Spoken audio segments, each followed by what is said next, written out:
అందరికీ నమస్కారం. నేను మీ ఆశ. ఈ వీడియోలో నా పెయింటింగ్ ద్వారా చెప్పబోయే టాపిక్ స్టడీ టైం. పిల్లలకి తిండి, నిద్ర, ఆటలు ఎలాగో స్టడీ టైం కూడా రొటీన్‌లో భాగం అవ్వడం మంచిది.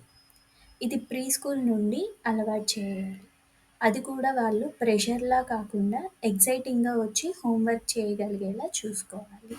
అలా చేయడం వలన హైయర్ స్టడీస్‌కి హెల్ప్ అవుతుంది. మరి పిల్లలను స్టడీ టైంకి ఎలా ప్రిపేర్ చేయాలి?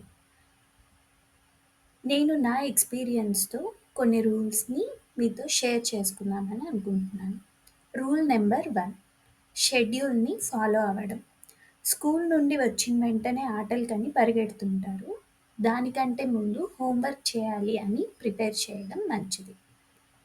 రూల్ నంబర్ 2, పిల్లల చేత హోంవర్క్ చేయించే సమయంలో మనం ఫోన్ కానీ, టీవీ కానీ చూస్తుంటాము. అలా చేయడం వలన వాళ్ళు ఈజీగా డిస్ట్రాక్ట్ అవుతుంటారు. So, big no to phone and TV.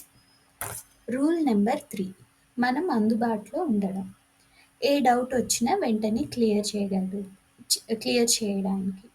ఒకవేళ మనకు ఆ డౌట్ తెలియని పక్షంలో గూగుల్ తల్లి హెల్ప్ తీసుకోవచ్చు. ఈ కేస్‌లో ఫోన్‌ని వాడొచ్చు. ఆ డౌట్‌కి సంబంధించిన వీడియోస్ ద్వారా వాళ్ళకి అర్థమయ్యేలా చెప్పొచ్చు.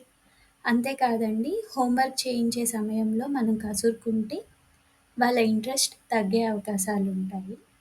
అలా కాకుండా వాళ్ళని ప్రోత్సహిస్తూ గుడ్ జాబ్, వెల్ డన్ అని ఎంకరేజింగ్‌గా మాట్లాడితే వాళ్ళు ఎక్కువ సేపు హోంవర్క్ చేయగలుగుతారు. ఇలా మన బుడతల్ని స్టడీ టైంకి ప్రిపేర్ చేయొచ్చు.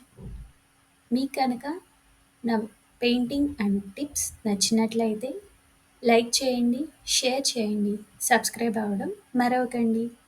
Happy parenting. ప్రేమతో మీ ఆశ. Thank you.